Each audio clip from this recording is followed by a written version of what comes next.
So today we're out here in the new marketing showroom. I want to give you guys a full tour of everything we have to offer. Let's check it out. So the first application in our showroom is a typical driver cage example. So right here, this will be your exterior building wall. Once you walk into the driver cage, you have an 11 gauge bench for any of your drivers to sit down on. And then over here, you would have a service window with a shelf to pass through any sort of paperwork. On this side, you're gonna have your actual driver cage door. So coming into the facility, you would either have to have a key or here we have a card reader. And on the back side of your door, you're always gonna have the push bar for emergency access. Some other features on the driver cage include a hydraulic door closer, so the door always closes behind you. And this cage also features a ceiling for additional security. All right, so next up we have a typical example of a WireCrafters RackBack and pallet rack enclosure system. So what you'll see here on the back of the rack is gonna be all three of our different stock offsets for our panels. We've got our flush mount, our 1 to 3 inch, and then our 4 to 6 inch offset up top. In addition to that, we also are showing off our over-the-top kit. So our panels can actually extend one full panel above the top beam level on your pallet rack. We also have two different style end panels for the rack enclosure. We have one that's our traditional style end panel, and then we also have our flat frame inline end panel. If you needed to close off one specific bay within a longer run, we have panels that go in between the uprights. All right, so for the WireCrafters pallet rack enclosure, on the front of the rack, we're showcasing our double hinge doors on this example. So you can see they open up fully. So you have complete access to all of your beam levels. In addition to our double hinge doors, we also offer slide doors in varying heights. So this next application here is our technician locker systems. These are commonly found in fork truck companies, HVAC, electrical, plumbing, anywhere where you have a lot of technicians coming and going. And they'll typically back up to a parts department or whatever else you have going into your technicians' buckets for the day. When they enter your facility, they come up to their specific locker, they would take off their lock, open it up, and they have access to just what you've given them for the day. All right, next up is a DEA drug storage cage. So this just kind of showcases most of the key features we see in DEA cages. Those being, the panels are gonna mount flush to the floor. They either have to go all the way to the roof or they have to have a ceiling on them. The doors are gonna be self-closing and self-locking. And then the mesh is gonna be made out of our 2 inch by 1 inch 10 gauge woven wire. All right, next up here is a typical example of what we see in a lot of data center applications. So this cage here is specifically our high security data center cage. It's got a heavy duty 1.5 inch square tube frame door. It showcases 4 different kinds of mesh on here. So we have our 1 inch square lock crimp. We have a 1/2 inch square lock crimp. We have a 3/4 inch square welded and woven. And then we also have a 1 inch square welded and woven.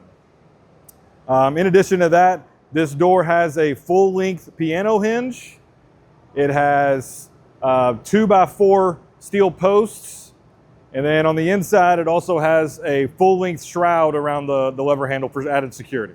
So next up here is the aerosol storage cage example. So with the aerosol storage cage, the NFPA regulation state it needs to be a 9 gauge wire mesh with a no larger than a 2 inch opening. So for us, we're gonna utilize our 1.5 inch square 8 gauge, both woven or welded wire mesh. Some other specifics for aerosol cages are it needs to be installed flush to the floor. It either needs to go all the way to the roof or have a ceiling on it. And the doors need to be self-closing. All right, our next cage here is going to be an example of a temporary supervised holding cell. So we do a lot of these for municipalities or small police stations, things like that.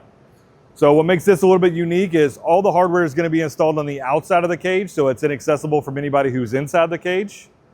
This one does have a ceiling on it, flush to floor. And then on the door here, it's a little bit different. We have these additional slide bolts that you can see here for some added security when there's someone inside. Inside the cage, we show off our 11 gauge bench with a handcuff rail.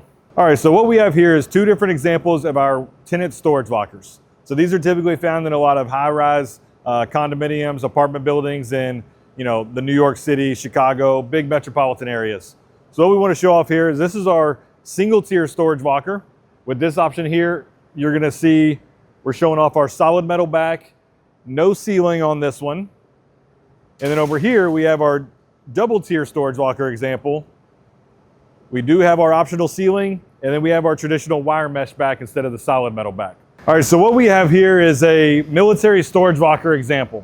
So what makes this one a little bit unique, we offer many different styles, but this one's a little bit different. So as always, we have our 3-point locking system on the door. And then inside this one, we have some adjustable shelves.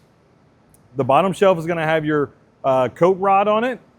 On the back of this, you'll have 2 different coat hooks for hanging backpacks or bags on. You also have a flat framed ceiling on this, a flat framed back. And then on the bottom, we're also gonna have a raised floor to keep things above any sort of water or anything else on the floor. All right, so what I'm standing in front of here, this is the heavy duty storage cage example. So this is actually the heaviest duty mesh that WireCrafters makes. This is our 2-inch square 6 gauge in both woven or welded wire. What you'll see over here to the right of me, this is a very specific door example we've done for a customer for many years. This is actually a service window built into a door. Then you've got your lever handle with coated access on here, and there's a push bar on the back side. And over here on this side, we've got our self-closing slide door example with a couple different locks on it. So on the front, we're showing off our cylinder-less core, so you could have interchangeable cores depending on your situation. And then we also are featuring our biometric fingerprint reader with an electric strike access for the door. So if you have an opportunity where you're trying to stick with stock size panels to get your materials quickly, and you have a little bit of fluctuation in your measurements of the cage, we offer our adjustable panels. And these here will allow you to add an additional 1 to 11 inches to the width of the cage to fill any sort of gaps and still give you all the security you need. So this here is just a pretty standard double hinge door cage example. So we had an air conditioning unit inside the showroom area, wanted to cover it up, but also show how something like this would work. So you just have your double hinge door opens wide. On your inactive leaf over here, you're gonna have your chain bolt at the top to release, and then your cane bolt down at the bottom to pull up and open this door fully. We're also showing off our non-see-through black weld curtains on the front to kind of block a little more of that visibility. So in addition to all of our wire partition products we've showcased, we're also showing off our guardrail on the outside of the cage to protect it from any impact from fork trucks. So as you can see here, we offer our single rail guardrail, we have our double rail guardrail, and then also we offer a lift out kit that can be added on to any of our guardrail for easy access for maintenance purposes. For more information on any WireCrafters products, please visit us at wirecrafters.com.